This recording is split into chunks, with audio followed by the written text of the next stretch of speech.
8 400 400 400। जी हाँ, याद कर लीजिए व्हाट्सएप नंबर, क्योंकि अब चाहे आपका मैथ्स का सवाल हो या फिजिक्स केमिस्ट्री बायोलॉजी का, आपके हर डाउट हर क्वेश्चन का मिलेगा तुरंत वीडियो सॉल्यूशन, वो भी सीधा आपके व्हाट्सएप नंबर पे।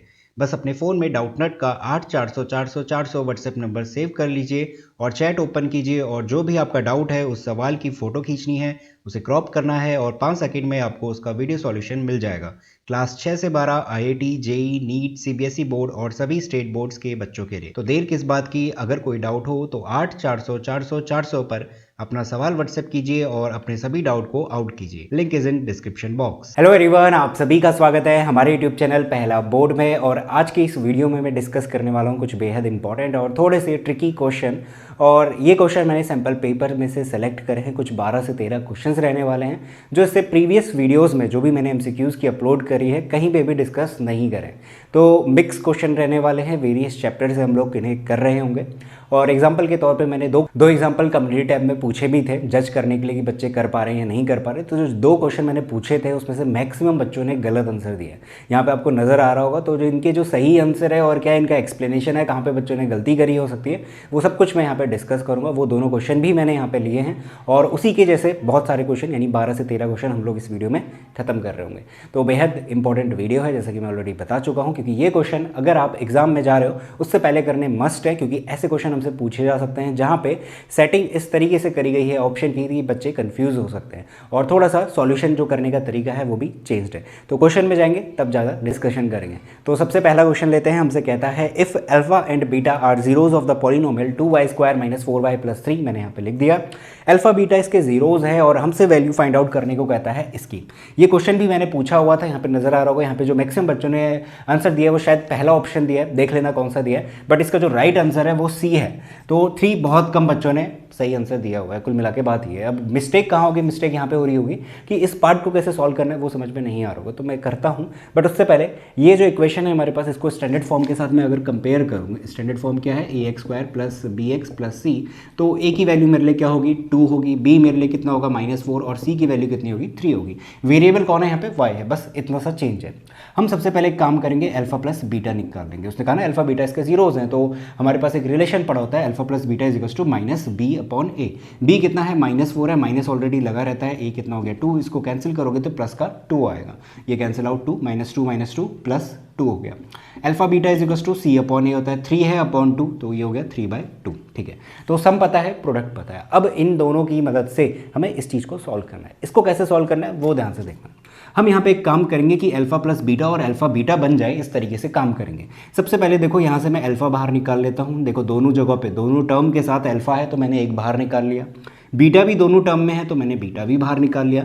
अब पहले वाले टर्म में अल्फा 2 बार था तो अंदर एक बार अल्फा बचा, प्लस दूसरे वाले में बीटा 2 बार था तो एक बार बीटा बचा। तो मेरे पास कुल मिलाकर ये आएगा। अगर आपको कोई कन्फ्यूजन हो रहा है तो इसको दोबारा से मल्टीप्लाई करो, यही सेम चीज़ हमें मिलने वाली है। तो अल्फा बीटा हमने बाहर निकाली। अब जैसे ही बाहर निकाला अल्फा बीटा जो कि प्रोडक्ट है उसकी वैल्यू मिल गई, कितनी है? 3/2 इंटू अल्फा प्लस बीटा कितना आया था हमारे पास? प्लस का 2 आया था। कैंसिल कर दो, आंसर कितना आ गया? 3। तो जो ऑप्शन नंबर सी है इसका करेक्ट आंसर है। तो बहुत कम बच्चों ने इस पर टिक करा हुआ था, तो इस तरीके ये क्वेश्चन है। और यहाँ पे नया क्या था सीखने वाला? वो ये वाला पैटर्न था कि इसको कैसे सॉल्व करा जाए, तो मैंने बता दिया। तो दूसरा क्वेश्चन देखते हैं। काफ़ी अच्छा क्वेश्चन है, नोट डाउन ज़रूर करना।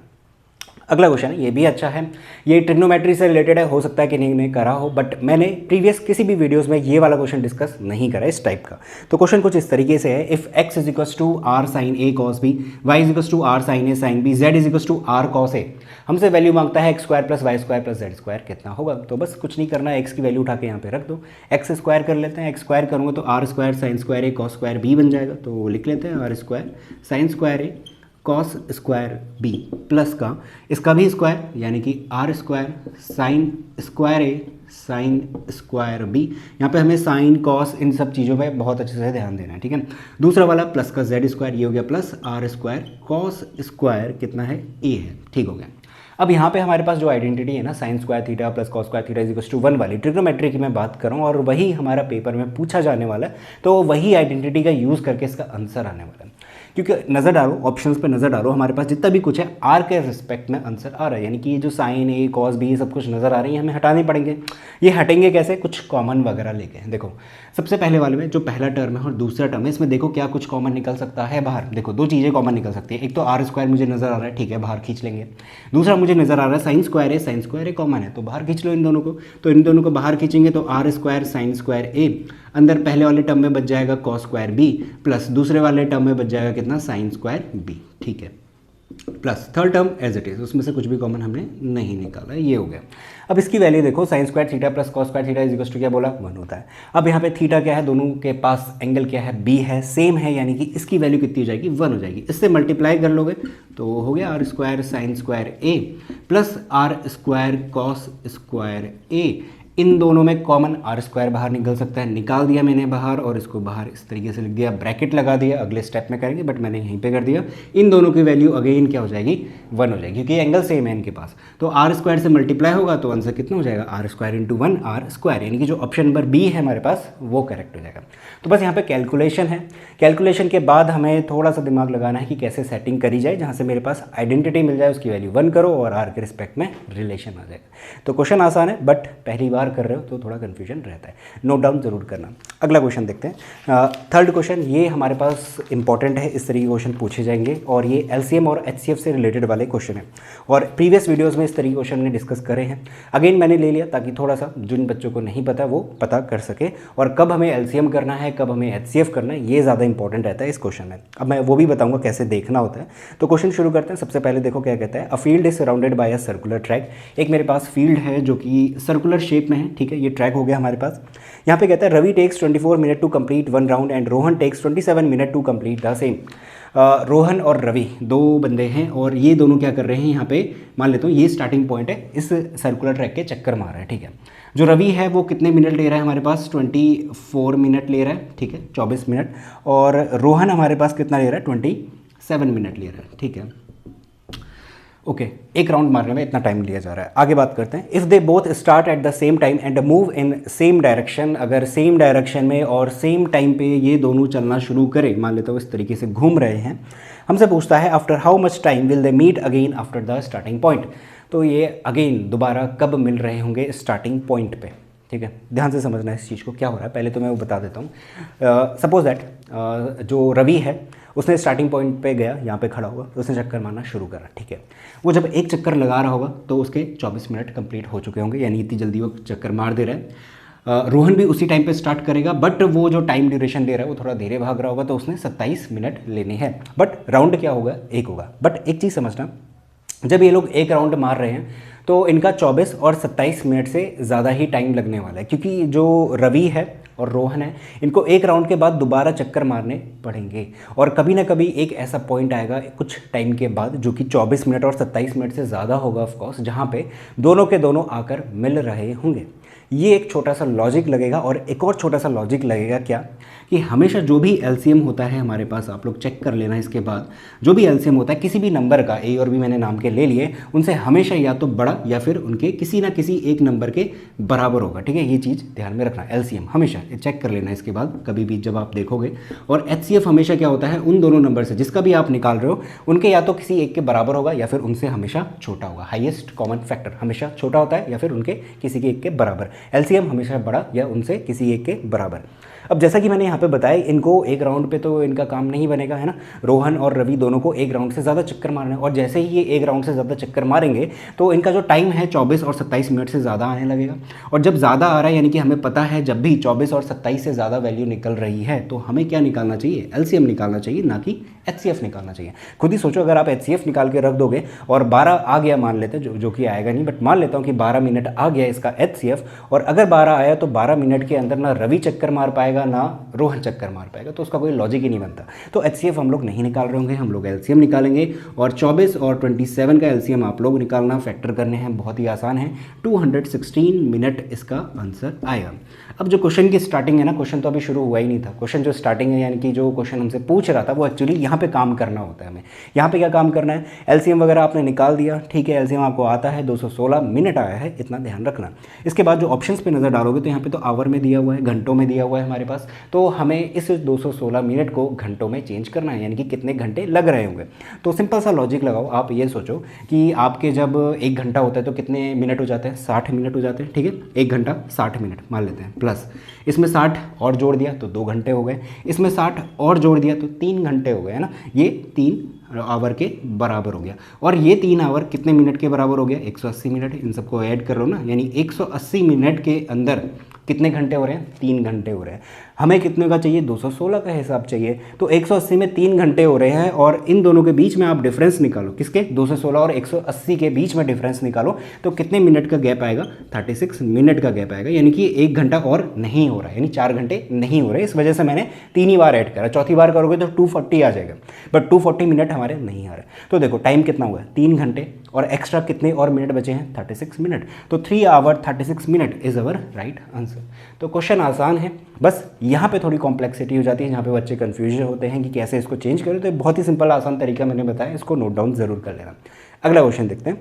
देखो अगला क्वेश्चन आपके सामने है 4th वाला, और ये वाला भी मैंने पूछा हुआ था, तो 2 क्वेश्चन पूछे थे, एक पहला मैं ऑलरेडी बता चुका, ये चौथा मैं बताने जा रहा हूँ। और यहाँ पे भी बहुत बच्चों ने गलत करा हुआ है, और गलत इस वजह से क्योंकि यहाँ पे ऑप्शन ही इस तरीके से सेट करे कि बच्चा कन्फ्यूज़ होगा ही होगा। देखो क्यों, यहाँ पे हमारे पास एक इक्वेशन है, मैं तो पहले सबसे पहले इक्वेशन लिख लेता हूँ, मैं इस चीज़ को हटा रहा हूँ। इक्वेशन है हमारे पास, कहता है system of linear equation x plus y is equals to 2, x plus y is equals to 2, और दूसरी है हमारे पास x minus y is equals to 0, ठीक है, x minus y is equals to 0। Elimination method लगा लेते हैं, हमें पता है इसका सॉल्यूशन निकाल लेते हैं, ठीक है। वो हमसे कह रहा है इसका यूनिक होगा, इंटरसेक्टिंग लाइंस होगी, कंसिस्टेंट होगा, या ऑल ऑफ दीज होगा। यहीं पे बच्चों ने कन्फ्यूजन कर रखा है। देखो कैसे, इसको ऐड करो, कैंसिल आउट हो गया, 2x इज इक्वस टू 2 आ गया, 2 प्लस 0 2 हो जाएगा, तो x इज इक्वस टू कितना आ गया, 1 आ गया, ठीक है। x की वैल्यू 1 आई, किसी में भी पुट कर देता हूँ, इस वाले में पुट करता हूँ, 1 आया, सॉरी यहाँ पे 1 आया, तो 1 उधर जाएगा, तो y इज इक्वस टू कितना आ जाएगा, 1 आएगा। कुल मिला के 1, हमारे पास, या फिर मैं कहूँ x की वैल्यू 1 और y की वैल्यू 1 निकल के आ रही है। ये सब बच्चों को आता है, ठीक है। और जैसे ही बच्चों ने ये देखा कि x की वैल्यू 1 आ रही है, y की वैल्यू 1 आ रही है, तो तुरंत उनके दिमाग में आया कि इसका तो यूनिक सॉल्यूशन आ रहा है, और सब ने, ज़्यादातर बच्चों ने, देख लेना यहाँ पे यूनिक सॉल्यूशन पे टिक करा हुआ है, यानी कि ऑप्शन नंबर ए पे। बट एक चीज़ समझना, आप लोगों ने जो ऑप्शन दिए ना उन पे ध्यान ही नहीं दिया। अगला क्या दिया हुआ है, अब जब भी एक बात समझना, जब भी यूनिक सॉल्यूशन आता है उसका कैसा बनता है, इंटरसेक्टिंग ग्राफ बनता है या नहीं बनता है, आप लोग को बिल्कुल बनता है। तो इसका मतलब इसका ये वाला सॉल्यूशन भी तो ठीक है, ये क्या कहता है, इंटरसेक्टिंग सॉल्यूशन आएगा, हाँ आ तो रहा है, 1,1 आया, इसका इंटरसेक्टिंग सॉल्यूशन, सॉरी ग्राफ बनने वाला, तो इसका मतलब बी वाला ऑप्शन भी ठीक होना चाहिए, ठीक है। सी वाला, क्या यूनिक सॉल्यूशन जब भी हमें मिलता है उसे कंसिस्टेंट नहीं कहते क्या, उस पेयर ऑफ लीनियर इक्वेशन को, बिल्कुल कहते हैं, तो इसका मतलब सी वाला भी ठीक है, तो यही तो यहाँ पे पकड़ना था। तो इसका जो ऑप्शन नंबर डी है, ऑल ऑफ दीज, ये करेक्ट आंसर होगा। तो बच्चों ने जल्दीबाजी में, क्योंकि ऑप्शन इस तरीके से सेट किया गया है, चालाकी ये करी गई है कि सभी के सभी ठीक है, और उस सब पे ध्यान नहीं दे रहे। तो यहाँ से सीखने वाली बात ये है कि अगर गलत हो गया है कोई बात नहीं, ज़्यादा लोड नहीं लेना है, यहाँ से सीखने की कोशिश करो कि ऐसे क्वेश्चन भी सेट हो सकते हैं जहाँ पे हमसे ऑप्शन में कंफ्यूज करोगे। तो ऑप्शन सारे के सारे ज़रूर देखने एक बार, चाहे आपका आंसर कंफर्म हो चुका है तब भी, यहीं पे गलती होती है। इसको नोट डाउन करना, इसके बाद हम लोग नेक्स्ट क्वेश्चन करते हैं। तो नेक्स्ट क्वेश्चन लेते हैं, क्वेश्चन नंबर 5 आपके सामने है। हमसे कहता है if n is a natural number then 11 की पावर n माइनस 6 की पावर n, मैंने यहाँ पे लिख दिया है, is always divisible by, always divisible by. हमारे पास 4 ऑप्शन है। वो कहता है कि ये जो नंबर हमें नज़र आ रहा है जिसमें n नेचुरल नंबर रहेगा हमेशा, वो हमेशा इन 4 ऑप्शन में से किसके साथ डिवाइड हो रहा होगा, ऑलवेज। ये चीज़ हमें फाइंड आउट करनी है। अब ऐसा जो फॉर्मेट है या फिर क्वेश्चन है वो मैं कहूँगा जो हमारी पहली एक्सरसाइज है, पहला चैप्टर की पहली एक्सरसाइज, वहाँ पर देखा हुआ है, जहाँ पर हम इन चीज़ों को जनरली प्रूफ कर रहे होते हैं। हमें यहाँ प्रूफ कुछ नहीं करना, आप सिंपल एक काम करोगे, n की वैल्यू, नेचुरल नंबर बोली है ना उसने, नेचुरल नंबर बोला हुआ है तो रखनी शुरू कर दो। जैसे कि 11 की पावर n, 6 की पावर n है, तो 1 से शुरू करते हैं, नेचुरल नंबर वहीं से होता है, तो 11 की पावर 1, 6 की पावर 1, यही बनेगा। 11 माइनस 6 कितना आएगा, 5 आएगा, ठीक है। अब एक चीज़ सोचो, इन सब में से इस 5 को कौन डिवाइड करता है, सिर्फ ये करता है 5, थोड़ा तसल्ली के लिए और चेक कर लेते हैं। मैं 2 रखता हूँ, 11 का स्क्वायर और 6 का स्क्वायर है ना 2, n की वैल्यू 2 रख दी। 11 का स्क्वायर 121, 6 का 36, इसको सब्ट्रैक्ट करोगे 85 आएगा। इसका मतलब आप n की वैल्यू जैसे जैसे बढ़ाओगे हर बार इन चीज़ों को यानी 11 की पावर n माइनस 6 की पावर n को सॉल्व करके कोई ना कोई ऐसा नंबर मिलेगा जिसके आखिरी में 5 आ रहा है। और जिसके आखिरी में 5 आता है उसको कौन डिवाइड करता है? हमेशा 5 करता है। डिविजिबिलिटी रूल है, सबसे सिंपल है, ये चीज़ हमें पता है। बच्चे यहाँ पे कंफ्यूज इसी बात पे होते हैं कि इसे सॉल्व कैसे करा जाए, क्योंकि उन्होंने जनरली इस चीज़ को प्रूव दैट वाले क्वेश्चन में सॉल्व किया होता है। एनसीईआरटी के हिसाब से बता रहा हूँ, तो हमें यहाँ पे ऐसा कुछ नहीं करना प्रूफ वगैरह, आप नॉर्मल यहाँ पे एग्जाम्पल बना के इसे सॉल्व कर सकते हो। तो ये चीज़ हो गई। इसके बाद नेक्स्ट क्वेश्चन देखते हैं, क्वेश्चन नंबर 6। ये भी बहुत अच्छा क्वेश्चन है, ये कोऑर्डिनेट ज्योमेट्री से रिलेटेड है। देखो इस क्वेश्चन में क्या कहते हैं, पहले तो पढ़ लेते हैं। कहता है the coordinates of a point of trisection. अब बाइसेक्शन हमने सुना हुआ है, बाइसेक्शन का मतलब क्या होता है मैं यहाँ पे बना देता हूँ। मेरे पास एक लाइन सेगमेंट है, अगर मैं कहता हूँ इस लाइन सेगमेंट को एक पॉइंट बाइसेक्ट कर रहा है, यानी इसके बीचों बीच होगा और इसको बराबर हिस्सों में डिवाइड कर रहा होगा, यानी रेशियो 1/1 का बनेगा। बाइसेक्ट की बात कर रहा हूँ। वहीं ट्राइसेक्ट में क्या होता है, एनसीईआरटी में करे हुए हैं इस तरीके के क्वेश्चन। ट्राइसेक्शन का मतलब होता है अगर कोई लाइन सेगमेंट है तो 2 पॉइंट ऐसे रहेंगे जो उस लाइन सेगमेंट को 3 बराबर हिस्सों में डिवाइड कर रहे होंगे, और 3 बराबर हिस्सों में डिवाइड कर रहे हैं, यानी कि 1:1:1 का हमारा रेशियो निकल के आ रहा होगा। हर साइड बराबर है ना, तो डिवाइड करेंगे 1:1:1 ऐसा निकल के आएगा। ये चीज़ हमने देखी हुई है, इसी से रिलेटेड यहाँ पे क्वेश्चन पूछा जा रहा है। तो कहता है कि the coordinates of the point of trisection of the line segment joining. हमारे पास एक लाइन सेगमेंट है जो कि डायग्राम मैंने बना दिया रफ सा, ये मेरे पास पॉइंट है। यहाँ पे कहता है कि ट्राइसेक्शन पॉइंट निकाल के दो, ठीक है। और भी कुछ कहता है उसके बाद, when trisection point is near to 4,-1, 4,-1 इसकी बात कर रहा है। ये कोई नया तीसरा पॉइंट नहीं है, ध्यान देना बच्चे यहीं पे गलती करते हैं। वो शुरू के 2 पॉइंट देखेंगे 2,-3, 4,-1 और उसके बाद एक और पॉइंट दिया, तो वहीं पे कंफ्यूज हो जाते हैं कि ये दूसरा पॉइंट, ये तीसरा पॉइंट कहाँ से आ गया। तीसरा नहीं है, यही वाला यूज़ किया गया है। तो वो हमसे कह रहा है कि ट्राइसेक्शन पॉइंट निकालो इस ए बी लाइन सेगमेंट के लिए, और वो ट्राइसेक्शन पॉइंट जो निकालना है वो 4,-1 के नज़दीक है। तो इतनी बात तो गारंटीड है, अगर ट्राइसेक्शन पॉइंट है तो 2 पॉइंट रहे होंगे जो इसको ट्राइसेक्ट कर रहे हैं, बराबर 3 हिस्सों में डिवाइड कर रहे होंगे। हमें ये वाला पॉइंट निकालना है, इसको मैं P कह देता हूँ, x, y इसका नाम दे देते हैं।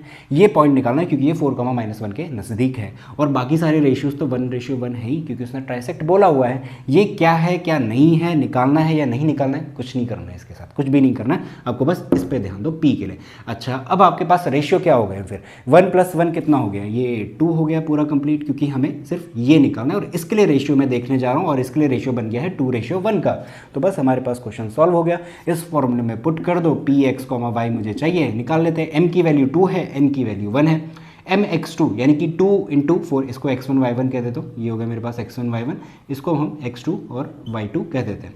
तो 2 × 4, 4 2 = 8 हो गया, आखिरी में प्लस nx1 ये रहा, और ये रहा कितना 2 अपॉन में 2 + 1 3 कॉमा दूसरा वाला my2, m कितना है 2, y2 कितना है -1, तो -2, और फिर है ny1, n है 1 और y1 कितना है -3, तो अपॉन में कितना 3।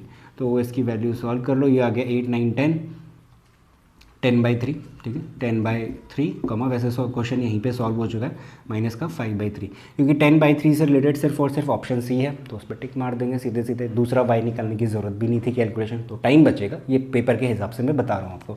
तो जो ऑप्शन नंबर सी है वो करेक्ट हो जाएगा। तो यहाँ पे जो लैंग्वेज है, जो क्वेश्चन कहना चाह रहा है, वहाँ पे बच्चे गलती करते हैं, कहाँ पे कंफ्यूज होते हैं, वो सब कुछ मैं आपको बता चुका हूँ। बेहद इंपॉर्टेंट क्वेश्चन है, नोट डाउन जरूर कर लेना। इसके बाद अगला क्वेश्चन देखते हैं, और या फिर आप एक काम कर सकते हो, PDF में मैं नीचे डिस्क्रिप्शन पर लिंक लगा दूँगा, वहाँ से डाउनलोड कर लेना। अगला क्वेश्चन 7th वाला है। 7th और एक 13 क्वेश्चन है, इसी वीडियो में है, उसको भी मैं साथ में इसी के साथ मर्ज करूँ, मतलब दोनों को ही मैं यहाँ पे एक साथ बता रहा हूँ। और ऐसा क्यों कर रहा हूँ, क्योंकि यहाँ पे बच्चे गलती करते हैं, और क्या गलती करते हैं वो मैं आपको बताऊँगा। तो क्वेश्चन नंबर 7 है, पहले इसको कर लेते हैं, सारी चीज़ें समझ लेते हैं, उसके बाद मैं 13 वाला पिक करूँगा। 7th क्वेश्चन कहता है product of 2 co-prime number is 171। अब को-प्राइम नंबर क्या होते हैं? को-प्राइम नंबर वो नंबर्स होते हैं जिनका HCF कितना आता है, जिनके बीच में HCF 1 आता है, ठीक है। सपोज दैट मैंने लिया 2 और 5, मैंने पूछा आपसे कि बताओ ये को-प्राइम है या नहीं है, तो आप कहोगे बिल्कुल है, क्योंकि इन दोनों के बीच में जो HCF है वो कितना आएगा, 1 आएगा, ठीक है, HCF 1 आएगा। तो यही पहचान है को-प्राइम नंबर्स की। तो को-प्राइम क्या है, सबसे पहले तो वो पता होना चाहिए इस क्वेश्चन को सॉल्व करने के लिए, ये सबसे पहला इंपॉर्टेंट पॉइंट है। दूसरा, उसने कहा product of 2 co-prime number is 171। मेरे पास 2 नंबर है जिनका को प्राइम नंबर है, ठीक है। उसने कहा मेरे पास 2 को प्राइम नंबर है जिनका प्रोडक्ट करने पे कितना आ रहा है 171 आ रहा है। ये बिल्कुल वैसी ही बात हो गई अगर मैं आपसे कहता हूँ मेरे पास 10 है और मेरे पास 2 को प्राइम नंबर ऐसे लेने हैं जिनका प्रोडक्ट करने पे मुझे 10 मिले, तो सिंपल सा लॉजिक है 2 × 5 करोगे, है ना। और ये 2 × 5 कुछ ऐसे नंबर हैं जो कि खुद में क्या होंगे, प्राइम नंबर होंगे। 2 और 5 प्राइम नंबर होते हैं, इनके फैक्टर कितने होते हैं, सिर्फ और सिर्फ 2 निकल के आते हैं।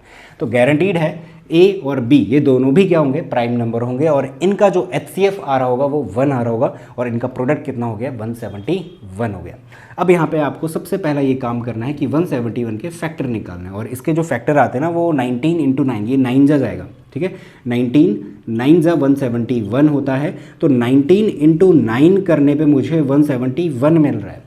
अब खुद सोचो 19 और 9 दोनों के दोनों को प्राइम है या नहीं है, बिल्कुल है। इनका जो HCF आएगा 1 आएगा, ठीक है। ये चीज़ें आप ऑप्शन से कर सकते हो, ऑप्शन में देखो नज़र डालो, वहाँ पे दिख रहा है कि ऑप्शन 19 × 9, तो ज़्यादा सोचने की भी ज़रूरत नहीं है, सिंपल आप चेक कर लेना 19 9 जा 171 आ रहा है या नहीं आ रहा है, तो यहीं पर मिल जाएंगे आपको इसके फैक्टर। तो ये क्या है, को प्राइम है, साथ के साथ इनका प्रोडक्ट करने पर 171 निकल रहा है। तो उसने ये बोला प्रोडक्ट ऑफ 2 को प्राइम नंबर इज़ 171 और वो 2 को प्राइम नंबर कौन है, ये दोनों हैं। इसके बाद कहता है इनका LCM कितना होगा, इन दोनों का LCM कितना होगा, 19,9 का अगर आप LCM करने जाओगे 9 19 1 19 1 1 यानी 19 × 9 करोगे, सिंपल ये हमारे पास इसका क्या आएगा, LCM आएगा। यानी कि इन दोनों का प्रोडक्ट कर दोगे वही हमारे पास LCM होगा। तो इन सभी ऑप्शन में A है 1 नहीं हो सकता, C < 171 नहीं हो सकता क्योंकि इन दोनों का प्रोडक्ट 171 आ रहा है खुद, इक्वल टू दे रहा है HCF नहीं, HCF की बात कहाँ से आ गई, इन दोनों का HCF तो 1 आ रहा है। तो इनका आंसर क्या होगा, ऑप्शन नंबर बी, जिसमें 19 × 9 वो 171 नहीं लिख रहा, 19 × 9 कुछ अलग अंदाज में लिख के आपको दे रहा ताकि कंफ्यूज कर सके, ठीक है। तो एग्जामिनर का पूरा मोटिव है कंफ्यूज करना, बट हमें नहीं होना, हमें क्वेश्चन पे स्टिक रहना है और ये हमारे पास आंसर निकल के आएगा। अब देखो बच्चे गलती कहाँ करते हैं, और एक स्टूडेंट है जिसने यही सेम गलती करी थी, मैंने यहाँ पे बताया हुआ था कि मैंने एक क्वेश्चन करवाया था, इनफैक्ट यही सेम क्वेश्चन था, एग्जैक्ट ऐसा 171 नहीं था, कुछ और था। वहाँ पे हमने LCM निकाला हुआ था, ठीक है। तो LCM निकाला तो 19 × 9 ऐसे करके कुछ निकल के आ गया। अब क्वेश्चन क्या हो जाता है ना, चेंज हो जाता है बोर्ड में या फिर कहीं पे भी हमसे हो सकता है ऐसा क्वेश्चन पूछ ले। देखो क्वेश्चन नंबर 13 मैंने बनाया हुआ है, ये कहता है कि प्रोडक्ट ऑफ 2 को प्राइम नंबर इज़ 171। वही सेम क्वेश्चन लिया मैंने, प्रोडक्ट ऑफ 2 को प्राइम नंबर, इसने कहा 171 है, ठीक है। मैं तुरंत समझ गया कि किसकी बात हो रही है, 2 को प्राइम नंबर कौन होंगे, 19 × 9 होंगे। और मैंने जो ऑप्शन है वो भी सेम रखे हैं, A की वैल्यू 1, B की वैल्यू 19 × 9, C की वैल्यू < 171 और आखिरी वाले में लिख दिया है इक्वल टू देयर LCM, ठीक है। आखिरी वाला चेंज करा है प्रीवियस क्वेश्चन से, ठीक है। तो इतना मुझे पता है। और आखिरी में मैंने क्वेश्चन चेंज कर दिया, देयर HCF शुड बी, तो आखिरी वाला जो पॉइंट है ना, HCF निकालना है कि LCM निकालना है, वहीं पे हमारे पास डिसाइडिंग फैक्टर होता है कि आंसर सही आएगा या गलत आएगा। और यहीं पे बच्चे गलती करते हैं, वो रट लेते हैं कि LCM हमने सीखा हुआ था तो LCM कितना आएगा, इनका प्रोडक्ट आएगा तो उस पर टिक मारेंगे, नहीं, हमें HCF चाहिए। तो 19 और 9 इन दोनों का आप लोग HCF निकालोगे और HCF कितना आएगा हमारे पास 1 निकल के आएगा, क्योंकि को प्राइम नंबर है, HCF 1 आता है। तो जो ऑप्शन नंबर A है 1, वो हमारे पास इस क्वेश्चन में, क्वेश्चन नंबर 13 की बात कर रहा हूँ, वहाँ पे ठीक हो जाएगा, क्योंकि यहाँ पे हमें HCF निकालना था और प्रीवियस क्वेश्चन 7th वाले में हमें LCM निकालना था। बच्चे यहीं पे कंफ्यूज होंगे, वो क्वेश्चन तो HCF का करके जा रहे होंगे और बोर्ड में मान लेते हैं अगर LCM का पूछ ले तो उसमें भी वो उसको उसी तरीके से ट्रीट करेंगे और वहाँ पे चांसेस है कि गलत कराएं। तो हमें ऐसा नहीं करना है, ठीक है। तो ये सारी चीज़ें मैं इसीलिए बता रहा हूँ ताकि बोर्ड के लिए अच्छे से प्रिपेयर हो सकें। अगला क्वेश्चन देखते हैं इसी के साथ, ये हो गए क्वेश्चन नंबर 7 और 13, मैंने दोनों बता दिए। अगला क्वेश्चन देखते हैं क्वेश्चन नंबर 8। यहाँ पे हमसे कहता है गिवन है x, y और z, कुछ इस तरीके से फैक्टर की फॉर्म में तोड़ के दिया हुआ है। हमसे कहता है the unit place digit of HCF of x, y, z, इनका जो HCF आएगा उसकी यूनिट डिजिट कितनी होगी। मान लेते हैं इनका HCF आया 25, तो यूनिट डिजिट यानी कितनी है, 5 है, मान रहा हूँ थोड़ी देर के लिए कि 25 आया, ठीक है। निकालते हैं, कैसे निकालोगे। यहाँ पे इस केस में जब भी ऐसा होता है ना, बच्चे एक और गलती कर देते हैं। क्या करते हैं, मेरे स्टूडेंट ने करी, इसी वजह से बता रहा हूँ आपको। वो क्या करेंगे, इसको मल्टीप्लाई करेंगे, एक नंबर आएगा पूरा बड़ा सा, इसको करेंगे बड़ा सा नंबर, इसको करेंगे बड़ा सा नंबर आएगा, फिर जाके उसका HCF निकालेंगे। ऐसे थोड़ी करेंगे, हम बच्चों वाले मेथड से करेंगे। हमारे पास अगर फैक्टर गिवन है तो हमने बचपन में सीखा हुआ है HCF कैसे निकालते हैं, और मैंने बहुत से वीडियो में बताया हुआ है अपनी कैसे करते हैं। इन तीनों में जो भी कॉमन नज़र आ रहा है उनको साइड रखते हुए चलो, और जितना भी कॉमन है वो सब कुछ साइड रख दो, उनको मल्टीप्लाई कर दो, वो हमारे पास प्रोडक्ट हो जाएगा, यानी HCF हो जाएगा। अब देखो जो दो है ये एक और x और y दोनों में आ रहा है बट z में नहीं आ रहा, तो दो को हम नहीं ले सकते, तीनों में कॉमन ढूंढ रहे हैं, ठीक है। अब 3 देखो यहाँ भी है, यहाँ भी और यहाँ भी है, आखिरी वाले में भी है, तो तीनों में 3 कॉमन है। और कितनी बार कॉमन है? सिर्फ और सिर्फ एक बार है। देखो इसके पास तो एक ही बार पड़ा है ना, अगर मैं इसको एक बार ले लूँगा तो इसके बाद तो फिर 3 बचे ही नहीं है, तो इस वजह से एक बार यहाँ से आएगा, एक बार यहाँ से आएगा और एक बार यहाँ से आएगा। इन तीनों का एक बार 3 कितना हो गया? 3 इंटू। अब अगला नंबर देखते हैं, देखो 5 से शुरुआत करता हूँ, यहाँ पे 5 है, एक बार है, ठीक है, यहाँ पे भी 5 है, एक ले लेंगे बाहर, एक यहाँ पे भी 5 है, 5 का क्यूब है, एक ले लेंगे बाहर, तो 5 आ गया, ये भी कॉमन निकाल दिया हमने। 7 देखते हैं, 7 तीनों में, हाँ बिल्कुल है, तो एक बार ले लिया, एक बार ले लिया, एक बार ले लिया, इंटू कितना हो गया? 7 हो गया। और कोई नंबर है क्या? 11 है तीनों में? नहीं है। 13 है तीनों में? नहीं है। तो यानी कि 3, 5 और 7 सबकी पावर 1 1 1 है। ये ऐसे नंबर है जो तीनों में कॉमन आ रहे हैं, तो इनका प्रोडक्ट या मल्टीप्लाई करेंगे वो हमारे लिए क्या हो जाएगा? HCF हो जाएगा। तो हम पूरा नहीं करते, 5 3 15 इंटू 7, 7 5 से कितना होता है? 35, 3 फिर एडजस्ट होते रहेगा, बट जो यूनिट प्लेस में डिजिट आएगी वो कितनी आएगी? 5 आएगी। तो जो ऑप्शन नंबर ए है हमारे पास 5, वो हमारा करेक्ट आंसर हो जाएगा। तो इस तरीके से इस क्वेश्चन को करना है, ना कि हम लोग इसका प्रोडक्ट वगैरह निकालेंगे, हम बच्चों वाले मेथड से HCF फाइंड आउट करेंगे कॉमन फैक्टर देखते हुए। तो इतना नोट डाउन करो, इसके बाद नेक्स्ट क्वेश्चन करते हैं। तो अगला क्वेश्चन लेते हैं, ट्रिग्नोमेट्री से रिलेटेड है। क्वेश्चन कहता है if 7 square sin square theta plus 3 cos square theta is equals to 4 then the value of tan theta. tan theta की वैल्यू क्या होगी ये हमसे मांग रहा है, ठीक है। करने का क्या तरीका है?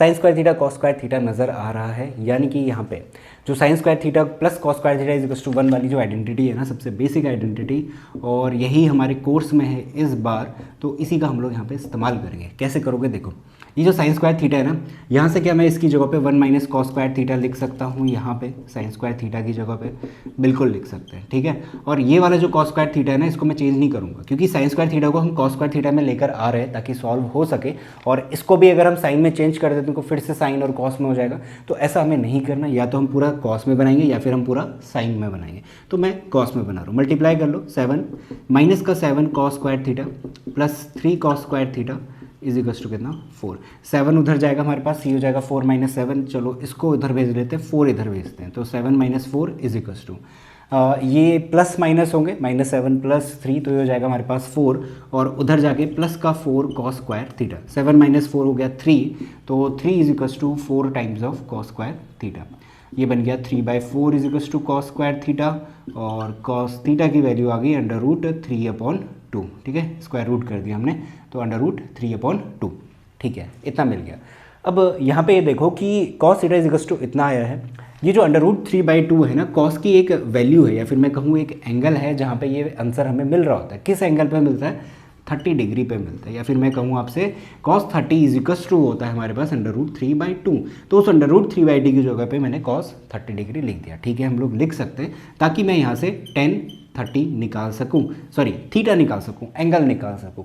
तो थीटा कितना आ गया है? 30 डिग्री आ चुका है। अब देखो एंगल मुझे पता चल गया, हमें जो वैल्यू निकालनी थी वो tan थीटा की निकालनी थी। थीटा कितना है? 30 डिग्री, तो tan 30 की जो वैल्यू होती है वो कितनी आती है? 1/√3 आती है। जो वैल्यूज़ वगैरह हैं आपको याद करनी पड़ेंगी, कैसे याद करा जाता है सब कुछ शॉर्ट तरीका मैं ऑलरेडी बता चुका हूँ। तो tan 30 इज इक्वल्स टू कितना? 1/√3। तो जो ऑप्शन नंबर ए है हमारे पास वो राइट आंसर हो जाएगा। तो इस तरीके से इस क्वेश्चन को कंप्लीट करना था।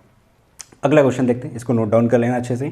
10th वाला है, और 10th और 11th इसके बाद वाला प्रोबेबिलिटी से रिलेटेड है, बट ये थोड़े से कॉम्प्लिकेटेड से क्वेश्चन है प्रोबेबिलिटी के।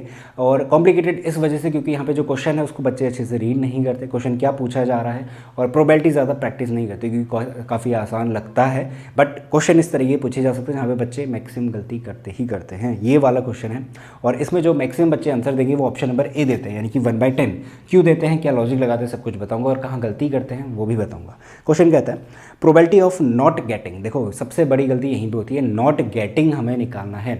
अगर यहाँ पे ऐसा तो ना नॉट नहीं लिखा होता, अगर हमसे कहता probability of getting a perfect square number from first 100 natural number is, तब जाके जो ऑप्शन नंबर ए लगा रहे होते हैं ना बच्चे 1/10 वो सही हो जाता। अब दोनों में फ़र्क क्या है समझना। जब भी हमसे नॉट की बात करता है ना, जब भी हमसे नॉट की बात करना है कि ये इवेंट की प्रोबेबिलिटी निकालो जो इसके नहीं होने की, तो कॉम्प्लीमेंट वाली बात आ जाती है जहाँ पे हमें बताया जाता है कि हम 1 माइनस प्रोबेबिलिटी ऑफ उसके होने की से सब्ट्रैक्ट कर लेते हैं, यानी 1 में से मैं उस प्रोबेबिलिटी को घटा दूंगा। मैं इसको प्रैक्टिकली एग्जांपल में बताता हूँ और अच्छे से समझ में आएगा।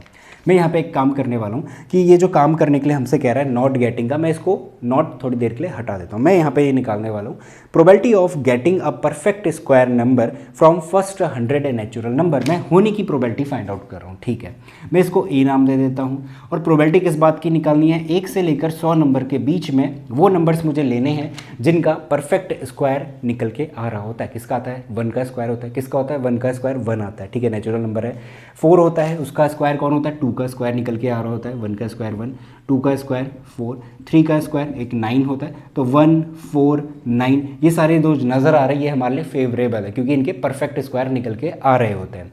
इसी तरीके से आप आगे बढ़ोगे, 9 का स्क्वायर 81 आता है, 10 का स्क्वायर कितना होता है 100, 11 का स्क्वायर करोगे 121, वो ज़्यादा चले जाएगा। उसने हमसे कहा था 1 से लेकर 100 तक के बीच में ही रहना है, तो ये रहा 1 और ये रहा यहाँ पे 100, ठीक है। तो 1 से 100 के बीच में हम लोग हैं। तो ये टोटल कुल मिला के कितने नंबर्स हैं, 10 नंबर है। तो 10 नंबर ऐसे हैं 1 से लेकर 100 के बीच में जिनका परफेक्ट स्क्वायर निकल के आ रहा होता है, तो ये फेवरेबल है मेरे लिए, ठीक है। तो प्रोबेबिलिटी ऑफ ए फेवरेबल यानी कि 10 अपॉन में कितना, टोटल कितनों की बात करी थी उसने, 100 नंबर की बात करी थी। तो 10/100 कैंसिल आउट हो गया, कितना आ गया 1/10। तो बच्चे ये टिक मार रहे होते हैं 1/10, क्यों मार रहे होते हैं, क्योंकि वो नॉट वाली जो बात है ना उसको ध्यान नहीं देते हैं। वो क्या निकाल रहे होते हैं एक्चुअली, वो ये निकाल देते हैं कि probability of getting a perfect square number, जल्दीबाजी में। बट हमसे नॉट पूछा गया था, तो आप कैसे करोगे, आप ऐसे ही सॉल्व करोगे। आप पहले होने की प्रोबेबिलिटी निकाल लो, उसके बाद नॉट गेटिंग की यानी कि जो हमारा राइट आंसर है वो निकालना शुरू करो। और वो कैसे आएगा, नहीं होने के लिए क्या करना होता है, 1 में से सब्ट्रैक्ट करना होता है। तो ये है इसकी आने की प्रोबेबिलिटी।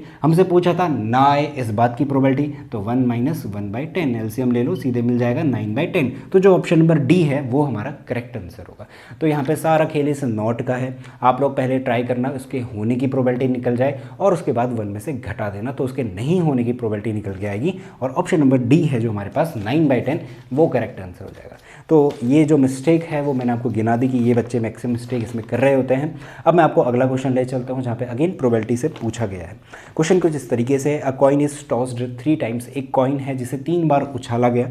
तो मैं आपको ये एडवाइस करूँगा जब भी इस तरीके का क्वेश्चन आए कॉइन वगैरह का, तो आप एक काम करो, जितनी भी चीज़ें उसमें से निकल सकती हैं वो सब निकाल दो। यानी कि अगर एक कॉइन है उसे 3 बार उछालो, ये बताते हैं जनरली, सभी बताया होते हैं, मैंने भी प्रोबेबिलिटी के जो क्वेश्चन बताए वहाँ पर बताया है। अगर कॉइन 3 बार उछाल रहे हैं तो क्या हो सकता है, या तो हेड हेड आया हो, या फिर head head tail, head tail head, tail head head, फिर टेल टेल टेल, ये भी हो सकता है, tail tail head, tail head tail और हेड टेल टेल। तो कुल मिला के ये 8 चीज़ें हमें मिल रही होती हैं, ठीक है। इनमें से एक हो रहा होगा, ठीक है। हमसे बोला ये 3 बार उछाल दिया, हम देख लें कि ये चीज़ें हमें मिल सकती हैं। ये मेरे पास टोटल आउटकम्स हो गए एक तरीके से, है ना, total. The probability of getting not more than 2 head, again not लगा रहा है। तो यहाँ पे भी बच्चे अगेन गलती करते हैं, वो क्या करेंगे, नॉट को भूल जाएंगे, वो सिंपल इतना निकाल के रख देते हैं getting more than 2 head. But हमें ऐसा नहीं करना, हम क्या करेंगे, हम नॉट हटा देते हैं, उसके बाद 1 में से घटा देंगे उसे, ठीक है। तो मैं एक काम करता हूँ, मैं प्रोबेबिलिटी निकालता हूँ of getting more than 2 head, 2 से ज़्यादा हेड आए इस बात की प्रोबेबिलिटी मैं फाइंड आउट कर रहा हूँ। बट हमें क्या निकालना है, इसका उल्टा करना है, 1 में से सब्ट्रैक्ट करेंगे आखिरी में। बट अभी फिलहाल 2 से ज़्यादा हेड आए, देखो टोटल तो मेरे पास 8 है, ठीक है, इतनी बात गारंटीड है। ये मैं प्रोबेबिलिटी को पीए से डिनोट कर देता हूँ। अब देखो 2 से ज़्यादा हेड किस किस में दिख रहे हैं। अब उसने ये नहीं कहा कि जिसमें 2 हेड दिख रहे हों वो भी लेना है, ऐसा नहीं बोला उसने, मोर देन 2 का है। तो 2 से ज़्यादा हेड जिसमें भी दिखेगा वो मेरा अभी फिलहाल के लिए फेवरेबल बन जाएगा। तो 2 से ज़्यादा हेड एक तो इसमें नज़र आ रहा है, और किसी में भी आप देखो 2 से ज़्यादा हेड यानी कि 3 हेड आपको नज़र आएंगे क्या, बिल्कुल नहीं आने वाले। यानी कि प्रोबेबिलिटी कितनी हो गई इसके होने की, 1/8, यानी कि 2 से ज़्यादा हेड है, इसके होने की प्रोबेबिलिटी 1/8 है। इसके नहीं होने की हमें आंसर देना है, यानी कि हम करेंगे 1 - 1/8। इसको करने पे मिल जाएगा 7/8। तो देखो ऑप्शन नंबर ए है जो हमारे पास वो करेक्ट आंसर हो जाएगा। बट जनरली अगर आप बच्चे नॉट नहीं देख रहे हो तो आप किस पे टिक कर दोगे, डी वाले पे, 1/8 पे। तो वो गलती हमें नहीं दोहरानी है, पेपर की हम लोग बात करें, अभी हो जाए चलेगा। आखिरी क्वेश्चन लेते हैं इसी के साथ, और आखिरी वाला क्वेश्चन हमसे कहता है कि विच ऑफ द फॉलोइंग देखना, which of the following can not be the unit place digit in expansion 5 6 7 8 3। इतना बड़ा नंबर दिया है, इसकी पावर n लगा रखी है, और ये जो n है ये नेचुरल नंबर को डिनोट करता है, यानी 1 2 3 4 5 इस तरीके से हम रखेंगे। वो ये कह रहा है कि इसमें से ये जो 4 ऑप्शन नज़र आ रहे हैं ये कौन से नहीं होंगे। इसके अगर मैं क्या करता हूँ, सॉरी इसको मैं ऐसे समझाने की कोशिश करता हूँ, रुको, 5 6 7 8 3, 5 6 7 8 3 की पावर n है, ठीक है। मैं 1 लेता हूँ, 5 6 7 8 3 की पावर 2, 5 6 7 8 3 की पावर 3। इसी तरीके से आगे हम बढ़ते रहेंगे, ठीक है। एन की वैल्यू बढ़ा दी, नेचुरल नंबर है ना, 1 रख दिया, 2 रख दिया, 3 रख दिया। क्वेश्चन क्या कहता है, क्वेश्चन समझना, वो कह रहा है जब भी आप एन की वैल्यू रख रहे हो, नेचुरल नंबर जैसे मैंने 1 रखा, कितना आएगा, यही सेम निकल गया, 5 6 7 8 3, ठीक है। फिर आप स्क्वायर करोगे, इतने बड़े नंबर का स्क्वायर करोगे, मल्टीप्लाई करोगे इसी के साथ, फिर क्यूब करोगे इसी के साथ। तो जो भी नंबर मुझे यहाँ पे नज़र आ रहा होगा उसकी यूनिट डिजिट में क्या क्या नंबर दिख रहे होंगे, ठीक है, क्या क्या नंबर दिख रहे होंगे वो हम ऑब्जर्व करेंगे, और उनमें से कोई एक ऑप्शन यहाँ पे रखा गया है जो उसमें नहीं दिख रहा होगा, तो हमें वही नंबर बताना कि कौन सा नंबर नहीं आ सकता। अब इस क्वेश्चन में हमें इतने बड़े को मल्टीप्लाई नहीं करना होता, हम क्या करते हैं ना, यूनिट डिजिट की बात करी है उसने, जब 3 की पावर 3 से है तो मतलब 3 ही आया है, और 3 की स्क्वायर कर देंगे, इस आखिरी वाले का स्क्वायर कर देंगे, पावर कितनी है, स्क्वायर, तो यानी इसकी जो भी नंबर आ रहा होगा यूनिट डिजिट पे 9 होगा। आखिरी वाले को स्क्वायर कर दो, आखिरी वाले का क्यूब कर दो, पूरे नंबर का नहीं करना, यूनिट डिजिट की बात करता है। 3 का क्यूब करोगे तो कितना आएगा हमारे पास, 9 आएगा, सॉरी 3 का क्यूब करना है 27 आएगा, और 27 की आखिरी वाली डिजिट क्या है, 7 है, ठीक है। उसके बाद अगर मैं 3 की पावर 4 करूँ, यानी इस पूरे नंबर का हम 4 कर रहे होंगे, 3 की पावर में सिर्फ 4 करूँगा, 3 3 ज़ा 9, फिर अगेन मल्टीप्लाई करेंगे तो वहाँ पे कितना आएगा 81, और आखिरी वाले में कितना आ रहा है, 1 आ रहा है, ठीक है। तो देखो अभी तक का मुझे क्या क्या मिल गया, एक 3 मिल गया, ठीक है, 9 भी आ रहा है, ठीक है, 7 भी आ रहा है, ठीक है, 1 भी आ रहा है, ठीक है। अब यहाँ नज़र आता है 1 आ रहा था, ठीक है, 7 आ रहा था, 3 भी आ रहा था, 6 ऐसा नंबर है जो कभी भी इनका मैं कितनी भी पावर कर दूँ, 4 कर दूँ, 5 कर दूँ, 6 कर दूँ, मल्टीप्लाई करने पे आखिरी के जो डिजिट है यूनिट प्लेस पे 6 नहीं आएगा, तो जो ऑप्शन नंबर डी है हमारा वो करेक्ट हो जाएगा। उसने बोला था which of the following can not be, again यहाँ पे कंफ्यूज होता है, कैन नॉट की बात कर रहा था, तो हमें ये देखना है कि इनका स्क्वायर, क्यूब या 4 करने पे कौन से डिजिट नहीं मिल रही होगी यूनिट प्लेस पे, और वो ऑप्शन नंबर है 6। तो काफ़ी अच्छे क्वेश्चन है इस वीडियो में, क्योंकि यहाँ पे कैन नॉट, नॉट वाली बात बहुत ज़्यादा कंफ्यूज करती है, और अगर ऐसे क्वेश्चन आए तो आप लोग कंफ्यूज हो गए और इस गलत आंसर आप लोग टिक कर रहे होगे। जैसा कि मैंने आपको प्रूफ भी बता दिया, कम्युनिटी टैब में मैंने डाले हुए थे 2 क्वेश्चन जिसमें सभी बच्चों ने लगभग गलत आंसर मार्क किया हुआ है, तो इतना नोट डाउन करिएगा। काफ़ी अच्छे क्वेश्चन मैंने लेने की कोशिश करी है। अगर वीडियो पसंद आई होगी तो ज़रूर लाइक करना, चैनल को भी ज़रूर शेयर करना अपने दोस्तों के साथ, and thank you so much for watching this video.